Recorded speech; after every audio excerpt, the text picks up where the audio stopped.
Улуттук 1 жана Ала Тоо 24 каналдарынын эфирлерин сөздөнүшкө берүүсү менен улантабыз. Кызматтаганы Бозгонова, саламатсыздарбы? Кыргыз Республикасынын архив кызматынын түзүлгөндүгүнө 100 жыл толду. Бул бир эле мекеменин мааракеси эмес, бүтүндөй мамлекет үчүн маанилүү дата болуп эсептелет. Анткени өлкөнүн өнүгүү тарыхы, тарыхый окуялар жана элдин тагдырын чагылдырган миңдеген маанилүү документтер мына ушул биздин архивтерде сакталып турат. Бүгүн биз архив кызматынын тарыхы, азыркы учурдагы өлкөдө жайгашкан архивтердин абалы жана келечеги тууралуу сүйлөшөлү деп атабыз. Биздин суроолорго Кыргыз Республикасынын архив кызматынын төрайымы Нуркыз Базарбаева жооп бермекчи. Нуркыз айым, саламатсызбы? Бизге убакыт бөлгөндүгүңүзгө ыраазычылык билдирем. Келе жаткан мааракеңиздер менен да учурдан пайдаланып куттуктай кетейин. Эми бул 100 жыл деген мындай айтканга оңой болгону менен бир кылымдык тарых, бул өтө маанилүү баягы убакыт деп айтсак болот да. Ушу мааракеге байланыштуу адегенде ушул тарыхына кайрылсак деп атам. Архив кызматынын качан түзүлгөн, кандай шартта түзүлгөн? Рахмат. Рахмат сиздерге бүгүнкү биздин 100 жылдык мааракебизге көңүл буруп, эфирден да убакыт бөлүп берип, бизди кеңири биз жөнүндө маалыматты ушу республика боюнча таратып элге жайылтканыңыздарга чоң рахмат билдирип кетем. Эң биринчиден айтсак, бул Кыргыз Республикасынын мамлекеттик архивтери, бул биздин Кыргыз улуттук архив фондунун келген документтерди туруктуу, узак мөөнөттүү жана депозитардык сактоо камсыз кылган, аларды толуктап, эсептеп жана учетко алып, жана аларды коомдук жана жарандарга кызыкчылыгына пайдаланууга ишке ашырган адистер ишкен атайын мамлекеттик архивтер болуп саналат. Мамлекеттик архивтер бул Кыргыз Республикасынын мамлекеттик архивтер бул өзүнчө бир структура, система түрүндө түзүлгөн. Адегенде биздики Кыргыз Республикасы боюнча 65 мамлекеттик архивибиз бар.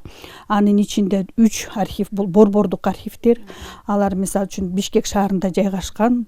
Борбордук архивтердин тарыхына, сакталган кагаздардын тарыхына эгерде көз жүгүртсөк, алар биздин ушу Кыргыз Республикасынын мамлекети түзүлгөндөн баштап түптөлгөн ошол жакта документтердин баардыгын сактап, ошолорду учетко алып, алардын баардыгын реставрациялап, жашнакай сактоосун камсыз кылып келишет биздин адистерибиз.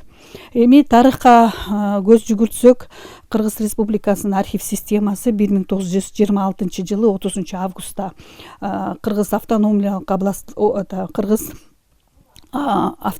областынын исполкомунун чечими менен пайда болгон. Башында тарыхка көз жүгүртсөк, эң башында бул кантондор болчу. Азыр областтарды отпайлык, анда кантондорго именно ошо архив ишин уюштуруу үчүн түзүлүп, алар исполком, облисполком, горисполкомдордун астында түзүлгөн болчу. Эң биринчи архивдик бюро катары саналган.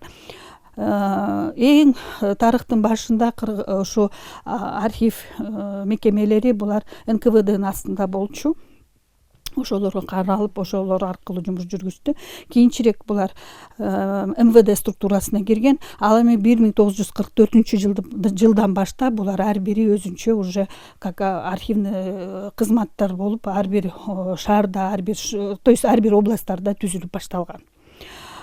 Эми бүгүнкү күндө болсо мен уже айтып кеткендей, биздин шаар республика боюнча 65 мамлекеттик архивибиз бар. Бул ар бир шаарда, ар бир райондордо жайгашкан, ар бир областтарда жайгашкан. Эң биринчи эле максатыбыз эмне бул?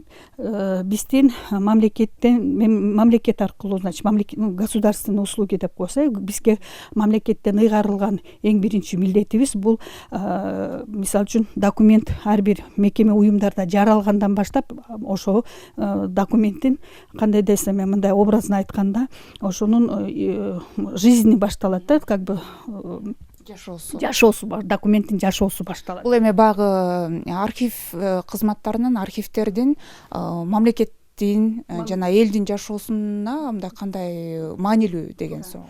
То есть ар бир документ мына жашоосу ошол бир мекеме уюмда башталат. Ал эми ал топтолуп ошол жерден кандайдыр бир делага айланат да, анан кийин убакыты келгенде бир архивтерге тапшырылат. Ал эми мезгили өз убакыты келгенде ал документтер деле кишилерге, биздин мекеме уюмдарга деле, биздин жарандарга керек болот. Ошол себептен биз ошолорду сактап, ошолорду туура учетко алып, ошолордун мындайча айтканда физикалык абалын карап, биз ушуларга ушундай жумуштарды алып келип туруп, биз ошолорду камсыз кылабыз да.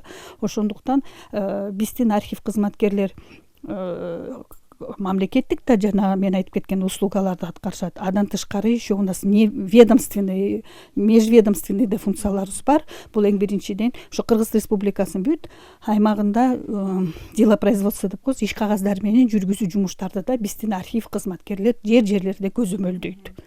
То есть туура кагаздар түзүлүп атат. Бул номенклатура делдерди. Азыркы мына санариптештирүү убагында бизде көбүнчө эле электрондук цифровой формат коюп, мына электронный номенклатураларды түзүп, ошолорду туура түзүлүп ататпы, туура багытта иш алып барышып ататпы, ошолордун баардыгын мына биздин жер-жерлерде биздин архив кызматкерлер көзөмөлдөйт да, ошол боюнча жумуштарды алып барышат. То есть көпчүлүктөр ойлойт, архив десе эле бул эски эле кагаздарды кармап отура беришпейт. Жок, биз деген эң биринчиден ошо кагаздарды түптөш керекпиз ошо архивтерге. То есть мекеме уюмдар менен иштеп, алардын убагы бизде деген закон бар да, Национальном архивном фонде, мына ошол закондо деле жазылган, мөөнөттөрү да көрсөтүлгөн. Ар бир мекеме уюм канча жыл эле өзүнүн документтерин өзүндө сакталышат да, анан кайсы мөөнөт өткөндөн кийин алар мамлекеттик архивтерге өткөзүп бериш керек сактоого депчи. Мисалы үчүн райондук деңгээлде, шаардык деңгээлде булар 5 жыл эле сакташат, ал эми областтык деңгээлде 10 жыл сакташат, ал эми республикалык масштабтагы мекеме уюмдар 15 жыл сакташат. То есть ушул мөөнөтү келгенден сөзсүз түрдө алар деген бүт өзүнүн иш кагаздарын, жарандар жөнүндө маалыматтарын баардыгын мамлекеттик архивтерге өткөрүп бериш керек. Эми өткөрүп берди дегенде эле ал эле дело менен берип койбойсуң да. Анын баардыгын ошол убакта обработка жасайт биздин немелер. То есть ар бирин санап, мынча барак, 10 барак берди, 15 барак бул делода. Анан кийин ошону мына бала фамилиясын жазып, ошол деген кабыл алды, бул болсо тиги тапшырып берди деген печаттарын коюп туруп, то есть ал деле жумуш, туурабы? Мына ушул жумуштардын баарын биздин жер-жерлерде биздин архивисттер аткарат. Ал эми анан кийин сактоого келгенден кийин ал кагаздарды ордуна туура коюп, аны таап бер деген убакта туура таап бериш үчүн биз опистерди түзөбүз. Опистерди түзүп, мына ошол опистер менен да биздин кызматкерлер анан иштешет.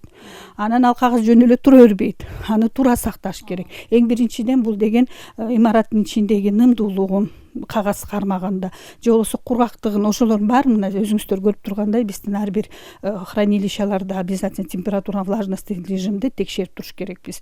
Же болбосо өңү өчүп бараткан, же болбосо текст өчүп бараткан документтердин баардыгын биз өзүбүздүн ошо пландарыбызда бар, мезгил менен алып чыгып, баарын оңдоп, карап, клейлей турган жерди, мисалы үчүн эски документтер, там 1924-25 жылкы документтер уже эскилиги 100 жылдан ашты, уже келди.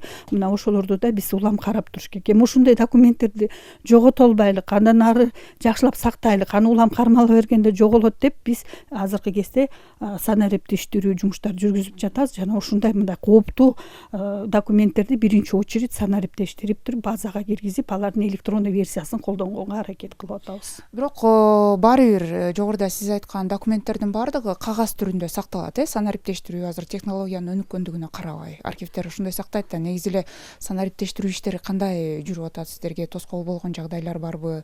Салыштырмалуу башка өлкөлөргө салыштырмалуу кандай мезгил агымынан калган жокпузбу деген маселеде? Жок, бүгүнкү күндө Кыргыз Республикасынын санариптештирүү боюнча биздин эң биринчи улуу урматтуу президентибиздин жакшы улуттук программалар негизинде жүрүп жатат. Мисалы үчүн цифровая экономика деген программанын алкагында өткөн жылы 25-жылы бүт архивтерге биз санариптештирүү максатында жакшы жаңы жабдууларды алып бердик, 21 миллион сомго. То есть ар бир 65 архивдин баарына биз уже значит жанагы сканерлерди алып бердик. Мисалы үчүн документтерди сканер келген, запрос келгенден кийин, эл кайрылгандан кийин делолорду расшивать этип, анан ичинен алып чыгып маалыматты, анан аны сканер ксерокстан өткүзүп, анан кишиге бергенде бул биринчиден документти биз начарлап, анын тиги физикалык абалын жаман кылып атабыз, аны кайра тешип кайра подшивать этиш керек да. Ошол себептен биз ар бир 65 архивге современный сканерлерди сатып бергенбиз. То есть ал сканерлер менен делаларды расшивать этпей эле ошо ордунан эле сканировать этип, то есть ар бир бетти ачып сканировать эткенге мүмкүнчүлүк алышты да. То есть ушондой эле жумуштар жүргүзүп атат. Ал деле ушу документтердин физикалык абалын сактап калыш үчүн болуп атат и санариптештирүү. Адан тышкары биз бүгүнкү күндө бүт ошо өткөн жылы 14 чоң сканерлерди алдык. А4 форматта, А3 форматта, А2 форматта алдык. Бул сканерлер менен да биз эң негизгиси эле биз коррупционный риск деп коебуз. Мисалы үчүн постановление айыл өкмөттөрдүн решениялары, мэриянын решениялары, өкмөттүн решенияларын биринчи очередь ошолорду санариптештирип, базага киргизип, какой-то бир бүгүнкү күндө ошо программада түзгөнгө жумуштарды алып барып атабыз. Негизи мындай сактоо абалы кандай, биздер талаптарга жооп береби? Сактоо абалы боюнча айтсак, конечно, бүгүнкү күндө архив кызматына, если честно говоря, архив системасына көп көңүл бурулбай келиптир. 2014 жылга чейин таптакыр эле оор абалда калган экен да. Мисалы үчүн 91 жылы жанагы биз эгемендүүлүк алган периоддон баштап 91 жылдан баштап 2011 жылга чейин республика боюнча 3-4 эле архив оңдоо түзөө жумуштардан өтүптүр да. Калган, то есть 65 архивдин, получается там 60 архивдин абалы өтө начар болуп кетти. 2014 жылы Кыргыз Республикасынын өкмөтүнүн тескемеси чыгат.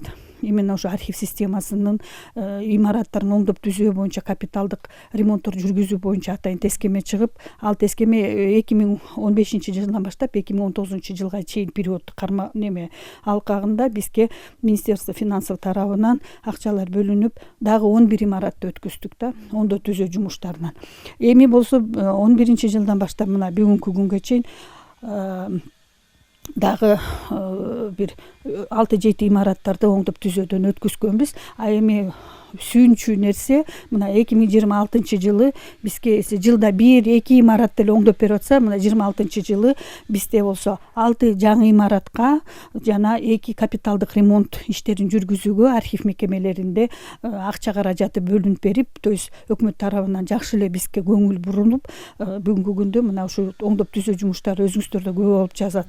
Биздин борбордук архивде жүрүп жатат. Ошондой эле оңдоо түзөө жумуштары мына азыр Манас шаардык архивинде жүрүп жатат. Андан кийин 6 имарат болсо жаңы курулат деп мына буйруса турабыз. Бул Ош областында 2 имарат, Нокат менен Кара Суу районунда, Баткен областында болсо Кадамжай районундагы архив курулат буйруса. И биз айтып атабыз, бизде абдан чоң борбордук архив бар. Канча жылдан бери имараты жок жүрөт. Бул борбордук кинофото фона документтик архив, мамлекеттик архив. Бул деген биздин Кыргыздын алтын фонддорунун пленка кезинде фотолорду ошо именно бизде единственный специализированный архив, имараты жок. Бул биз менен ошо борборлоштурган архивде отурушат. Камера архивохранилищеси болсо вокзал жакта жайгашкан Краснодонцево 1А бизден өзүбүздүн кичинекей чакан кинохранилищебиз бар. Бирок бүгүнкү күндө анда эскилиги жетип, пленкаларды сактаганга таптакыр эле биз эми колубуздан келген аракетибизди кылып жатабыз, бирок өтө начар абалда. Мына ошол архивге да акча бөлүнүп берилди. Бүгүнкү күндө тендердик жумуштар жүрүп жатат. Буйруса алар баары аяктагандан кийин стройканы баштайбыз деп турабыз да. То есть дагы бир чоң борборлоргон архив. Жогоруда сиз айтып калбадыңыз, ушу борбордук архивде дагы курулуш иштери, оңдоп түзөө иштери жүрүп атыптыр. Биз ушунча келгенден кийин ошол ремонт иштерин дагы көрө кетсек деп атам, мүмкүн болсо. Мамлекеттик борбордук архив эң чоң архив Кыргыз Республикасына. Берде республикалык масштабта маанидеги документтердин баары ушу жерде сакталат. Эми бул жер, сиз азыр айтып аткан, бул имарат 3 этаж болгон менен бизде 6 чоң хранилищебиз бар, 6. Мына ошонун эң чоң хранилищеси ушу жер. Бунун да эскилиги жетип, документтерди сактаганга таптакыр эле шарт болбой калган. Ошол себептен быйыл мына жаңы ремонт баштап, өзүңүздөр көрүп атасыздар. Эң биринчиден ушу полдордун баарын стяжка жасап, жаңы плиткаларды коюп, ал эми бүт проводкалар эскирип, бул эң биринчиден пожардык коопсуздукта болуш керек да, ошондуктан бүт проводкаларды оңдоп, сигнализациялардын баарын оңдоп мына даярдап жатабыз. Бул архив хранилищаларына эч кимге кирүүгө уруксат жок. Септегенде берде бүт документтер салынып, сакталып турат да. Бирок бүгүнкү күндө ремонт кылып атканда ушу берде мамлекеттик кызматкерлер өздөрү отуруп кошо карап турушат. Анан бул эң чоң биздин хранилищебиз. Ушу ремонтторду бүт этажда жүргүзүп жатабыз. Азыр эми ушул оңдоп түзүү иштери бул документтерге мындай терс таасирин тийгизбейби? Анткени бул эми бошотуу кыйын болуп атат да, ошон үчүн ошол жерде. Бизди бошотуу кыйын болуп атат. Эми бул көрүп атасыздар, берде азыр чаң жумуштар жүргүзүлгөн жок. Азыр эми билесиздер, стяжкалдар бүт заманбап неме менен болгондон кийин труба менен бат эле куюп кетишти. Плитка койгондо да чаң болгон жок. Ал эми үстүнкү этажды барып көрсөңөр, биз бүттүгүн жапканбыз. Целлофан мешоктор менен жаап, скотчтоп туруп, анан гана ремонттор жүргүзүп атабыз да. Азыр биз бул жерде жалаң полду жасагандыктан, ошондуктан айле жаап элекпиз. Азыр 3-этажда ремонт бүтүп, хранилищенин ремонттор бүткөндөн алардын целлофандарын алып келип бияка жаап, буларды да скотчтойбуз. Негизинен баягы архивге керек болгон заманбап талаптардагы шарттар түзүлөт да ремонт менен бирге. Да, буйруса, анда ойлонуп пландаштырып турабыз. Себеп дегенде бул эң биринчиден бул деген проветриваемость деп коет, то есть биз деген эң биринчиден берде желдетип туруш керекпиз. Ал деген кагаздарды зыян болуп турат, желдебесе. Мына аларын да жазап кетип атасыз. Мен жана айткандай пожаротушение системасы и жанагы нымдуулукту сактаган үчүн биз температураны бир абалда кармаш үчүн дагы бүт шарттар түзүлүп, ушуларды жазап келатабыз. Бизде оңдоп түзүү жумушу жүрүп атат. Калган 6 архив нолдон, то есть фундаменттен баштап жаңы имарат курулат. Арда оңдоп түзүү жумуштар болбойт, жаңы имараттар курулат. Ал эми жаңы имараттарда сөзсүз түрдө жанагы бүт бизге керек талаптардын баардыгы аткарылат. Анын сметанын ичинде баардыгы жазылып кеткен. Келечекте бул архивди деле кайра жаңыдан салуу зарылдыгы бар экен да. Зарылдыгы бар. Себеп дегенде бул архивде толуп калган. Бүгүнкү күндө бул архивде 95% толуп калган хранилищалар. Ал эми биз, конечно, биз бошотуу жумуштарды да жүргүзөбүз. Биз аны экспертиза ценности деп коебуз. То есть уже мөөнөтү келип калган, же болбосо зарыл анча, мисалы үчүн 1900 айтам 24-25 жылкы документтер бар, которые таптакыр эле уже кереги, мындай экспертиза жасайбыз да, ошондой документтер уничтожение кетет. Мал-малы менен убакыттары келгенде. Ордору бошойт, бирок ошол ордордо бат эле толуп калып атат. Себеп дегенде талап көп. Азыр көп эле мекеме, уюмдар бизге документтерин тапшыра албай жатат. Себеп дегенде биздин хранилищалар толуп калган. И бул көйгөйлүү маселе бүт эле республика боюнча хранилищаларыбыз толуп калган да. А хранилищаларды жаңы салыш керек. Ал үчүн жаңы имараттарды салыш керек. Эми биз азыр жаңы имарат салып атканда ушул мисалы үчүн райондун, ошонун областтын калкын санына жараша салып атабыз. Ошону эсептеп туруп, атайын чыгарып туруп, эсептеп туруп, мына бугаларга ушулдай деп. То есть бар документтер көчүрүп келгенде да дагы орун кала тургандай кылып санап туруп, анан кийин салып атабыз документтерди. Бирок бул биздин мамлекеттик архивдин хранилищалары толуп калган. Нургүл айым, бизге бөлүнгөн убакыт соңуна келип бара жатат. Эми учурдан пайдаланып, сиздердин баягы бир кылымдык мааракеңиздерди сөзсүз түрдө убагында дагы чагылдырабыз, күз айларында белгилейт экенсиздер буйруса. Эми соңунда кыскача бир куттуктоо айта кетсеңиз деп атам, учурдан пайдаланып. Рахмат. Эң биринчиден мен Кыргыз Республикасынын мамлекеттик архивдеринде иштеген кызматкерлерге келе жаткан биздин ушу 100 жылдык мааракебиз менен чын жүрөктөн куттуктайм. Ден соолук каалап кетким керек. Мен ойлойм, архив системасына жалаң энтузиасттар иштейт. Себеп дегенде баягы эле көйгөйлүү маселе, айлык маянасы аз биздин архив системасында. Бирок ошого карабастан ошо архив өзүнүн ишин билип сүйгөн адамдар иштейт деп эсептейм. Себеп дегенде бул спецификалык жумуш, архивдин жумушу. Ошондуктан ушул жумушту бизде көбүнчөсү тажрыйбасы бар эжелерге иштейт. Көп жылдан бери кетпей. Эми жаштар келет, бир аз иштеп эле айлык маянасын карап эле кетип калышат. Анан ошого карабастан иштеп келаткан бүт кызматкерлерге чоң таазим этем. Биринчиден ушу тарыхты сактап келатышат, биздин элибиздин тарыхын сактап келатышат. Ошондуктан жанагы шарттарга карабай, айлыктын азына карабай ушунун баарын жумушту тыштап кетпей иштеп жаткандарына чоң таазим этем. Чын ден соолук дагы бир жолу карап кетем. Узун өмүр, үй бүлөсүндө тынчтык болсун, элибизде тынчтык болсун. Рахмат сизге дагы бир ирет убакыт бөлүп биздин суроолорго жооп бергендигиңиз үчүн. Урматтуу теле көрүүчүлөр, сиздер эфирде сөздөнүшкө берүүсүнүн кезектеги чыгарылышын көрдүңүздөр. Анда биз Кыргыз Республикасынын архив кызматынын түзүлгөндүгүнүн 100 жылдыгына байланыштуу өлкөнүн тарыхы, элдин тагдыры үчүн өтө маанилүү болгон архив кызматынын тарыхы, бүгүнкү абалы жана келечеги туурасында сүйлөштүк. Саламатта туруңуздар.